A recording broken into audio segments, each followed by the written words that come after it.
Magandang buhay, bagong Pilipinas! Narito na ang mga maiinit na balita na naglalaman ng mga aktibidad at pangyayari na naganap sa loob ng isang linggo sa Eastern Police District. Mga balitang may puso at tunay na serbisyo publiko para sa bayan. Ito ang balitang pamamarisan. Patnubay mo sa silangan!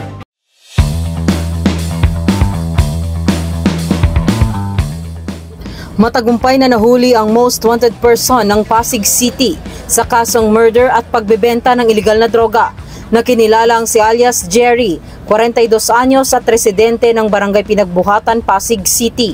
Sa bisa ng warrant of arrest na inilabas ng RTC Branch 268 Pasig City sa kasong murder at RTC Branch 151 Pasig City for violation of Section 5 in relation to Section 26, Article 2 of RA 9165 o ang Comprehensive Dangerous Drugs Act of 2002.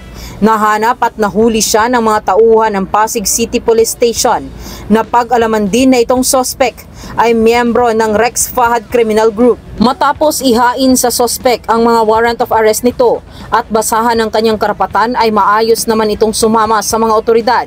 Sa ngayon ay nasa kustodiya siya ng Pasig PNP para sa kaukulang disposisyon habang hinihintay ang nakatakdang araw ng pagdinig ng kanyang kaso.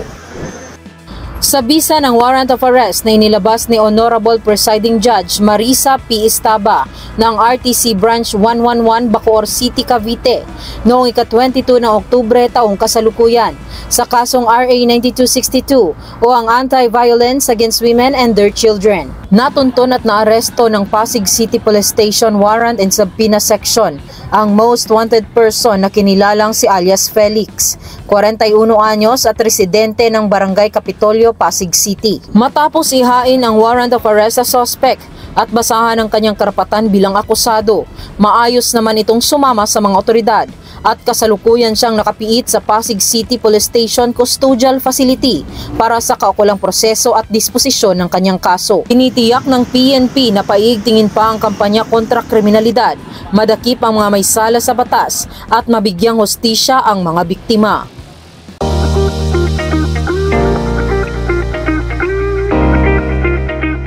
Isang matanda ang nawala ng malay, ang madaling tinulungan ng Police EPD.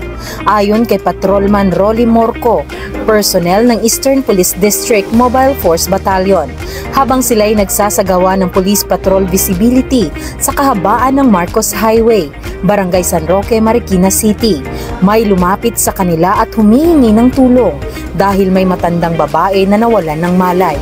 Agad nila itong pinuntahan at tinulungan. Sinubukan namin bigyan ng paunang lunas at agad din kami tumawag para mag-request ng emergency ambulance.